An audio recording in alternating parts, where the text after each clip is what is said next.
While millions around the world celebrate the birth of Israel's Messiah, Jesus, there are millions more around the world that continue to watch and wait for his coming, not believing that their Messiah has yet come. And yet, let's look at the prophecies and see what God's Word has to say, specifically the Old Testament. Now, we find the fulfillment of many of those prophecies in the New Testament, but let's stick to the Old Testament to see, has Israel's Messiah already come? Let's go to the book of Isaiah, chapter 7, verse 14. The Lord himself will give you a sign. The virgin will be with child and will give birth to a son and will call him Emmanuel. Isaiah 9, beginning in verse 6, For to us a child is born, to us a son is given, and the government will be on his shoulders, and he will be called Wonderful Counselor, Mighty God, Everlasting Father, Prince of Peace. Of the increase of his government and peace there will be no end. He will reign on David's throne and over his kingdom, establishing and upholding it with justice and righteousness from that time on and forever. Now we have not yet seen the fulfillment of the end of that passage, but we have seen for to us a child is born, to us a son is given, and the government will be on his shoulders. And here we are told his identity, and he will be called Wonderful Counselor, Mighty God, Everlasting Father, for those who doubt that Messiah is God in the flesh, who came to atone for our sin, as we'll see now in Isaiah 53. Who has believed our message, and to whom has the arm of the Lord been revealed? He grew up before him like a tender shoot and like a root out of dry ground. He had no beauty or majesty to attract us to him, nothing in his appearance that we should desire him. He was despised and rejected by men, a man of sorrows and familiar with suffering. Like one from whom men hide their faces, he was despised, and we esteemed him not. Surely he took up our infirmities and carried our sorrows, yet we considered him stricken by God, smitten by him, and afflicted. But he was pierced for our transgressions, he was crushed for our iniquities. The punishment that brought us peace was upon him, and by his wounds we are healed.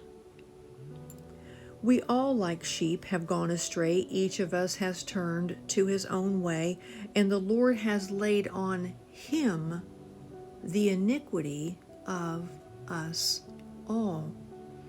He was oppressed and afflicted, yet he did not open his mouth. He was led like a lamb to the slaughter, and as a sheep before her shearers is silent, so he did not open his mouth. By oppression and judgment he was taken away, and who can speak of his descendants? For he was cut off from the land of the living. For the transgression of my people he was stricken. He was assigned a grave with the wicked and with the rich in his death, though he had done no violence, nor was any deceit in his mouth. Yet it was the Lord's will to crush him and cause him to suffer. And though the Lord makes his life a guilt offering, he will see his offspring and prolong his days, and the will of the Lord will prosper in his hand. After the suffering of his soul, he will see the light of life and be satisfied. By his knowledge, my righteous servant will justify many, and he will bear their iniquities. Therefore, I will give him a portion among the great, and he will divide the spoils with the strong, because he poured out his life unto death, and was numbered with the transgressors, for he bore the sin of many, and made intercession for the transgressors. And beyond that, we are actually even given the time when Messiah, the Anointed One, would come after the rebuilding of the second or the first temple and before the destruction of the second. We find that in Daniel 9, beginning in verse 25.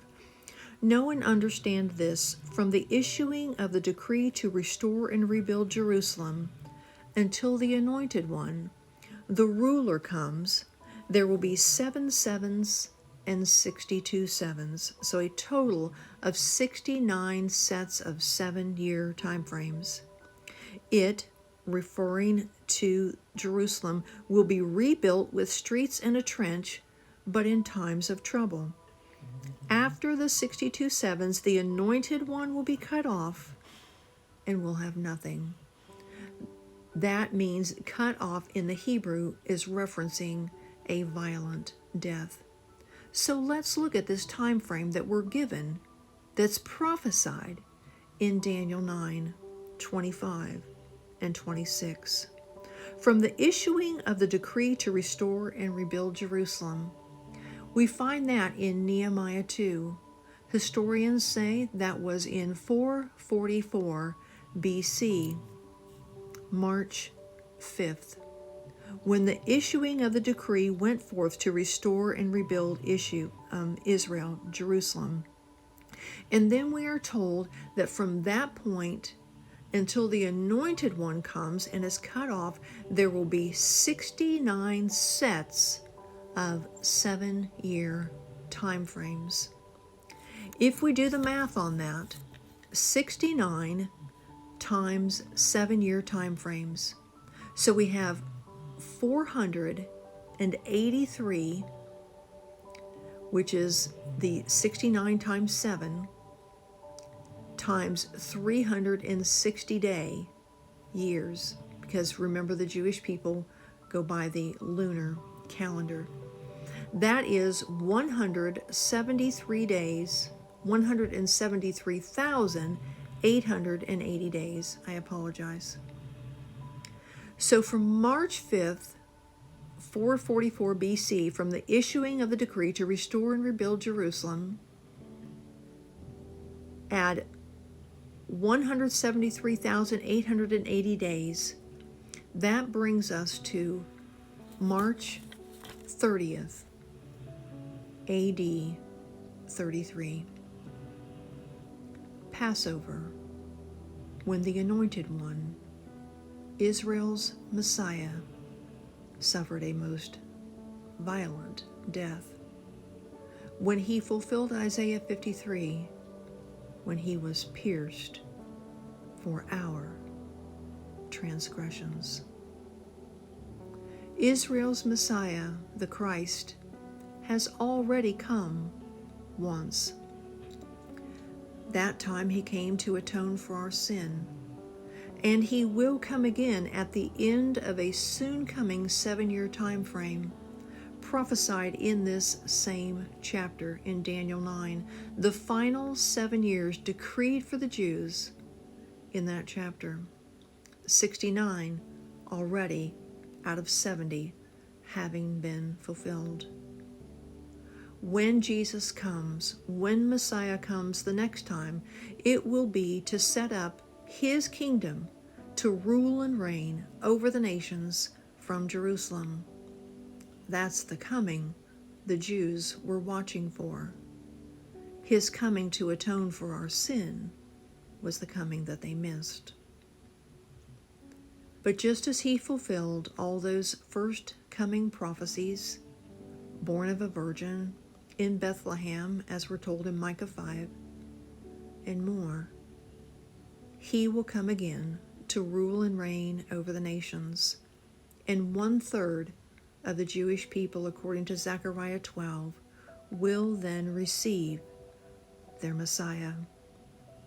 I pray that you are part of that 1/3 of those Jewish people. And if you are a Gentile, I pray that you are one who already recognizes that Jesus is the Christ who atoned for our sin.